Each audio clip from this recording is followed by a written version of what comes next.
Hey guys, it's Caitlin. So for this video, we are talking about how to care for different types of burns. So many, but it's fun. Anyways, so the first one is thermal burns. When you're caring for those, generally they come about from exposure to heat, such as like a stovetop or hot grease or something. So the first thing you're going to do is make sure the scene is safe and that the patient is no longer in contact with the source of the burn. And then you're going to go ahead and assess the patient, see how they're doing, do that whole primary assessment. Then depending on the severity of the burn, you're going to go ahead and call for advanced medical personnel. To care for a thermal burn, you're going to cool the burned area immediately with cold running water, such as in a sink or tap or something. And then just make sure you're following local protocol when doing so. If you can or need to, remove clothing from the burnt area, unless it's sticking to the skin. In that case, just leave it on because you don't want to rip that skin off.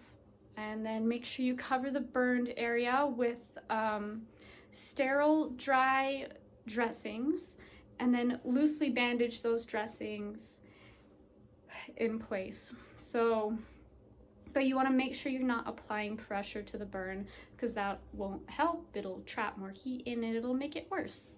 And then while you're waiting for advanced personnel or you're continuing to administer care to them, just watch for shock.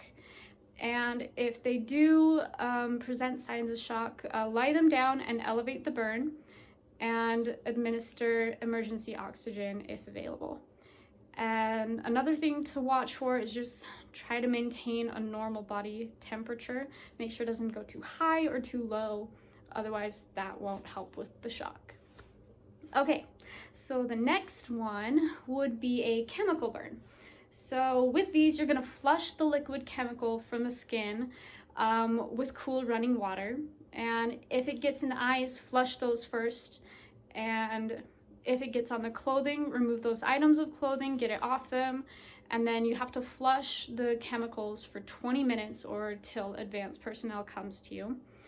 And then if the chemical is a dried chemical or a powder, use a cloth or a gloved hand to just kind of brush it off. Don't use water because that could activate it and make the burn worse, which is not what we want. But yeah, and then just continue care until advanced medical personnel gets there. And then with electrical burns, some of the signs of this would be unconsciousness. They're dazed or confused. They have obvious burns on their body. And if you see that, look for two burns. There will be an entry and an exit. Also look for difficulty of breathing or no breathing at all. And when you're caring for an electrical burn, be very, very aware of what is going on because this electrical burns, just having the electricity go through the person can cause other life-threatening problems that you might not be able to see, so just keep an eye out for those. Look for an exit, an entry, and possible fractures from if they fell.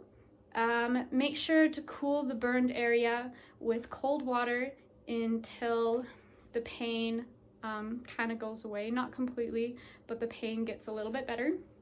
And then same with the other burns, cover with dry sterile dressings and lightly wrap those dressings to keep them on there. And then just provide care until advanced medical personnel gets there to minimize shock. The last one we're going to talk about today is radiation burns. So when you get a radiation burn, generally it's like from being out in the sun for too long, like a sunburn. So what you're gonna do with that is make sure to cool the burn down and take steps to minimize further exposure, because the longer you're exposed to it when it's already burned, the worse it'll get.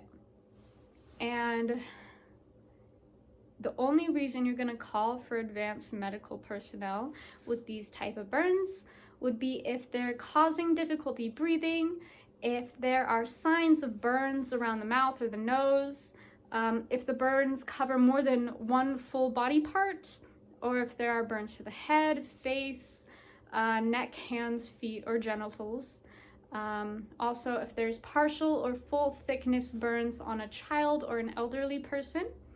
And then if these burns are also from chemicals, explosives, or electricity. And do the same thing while you're waiting for advanced medical personnel. Just treat it the best you can, keep them from going into shock, and keep those burns cool. And yeah, that is it for caring for burns. Anyways, thank you.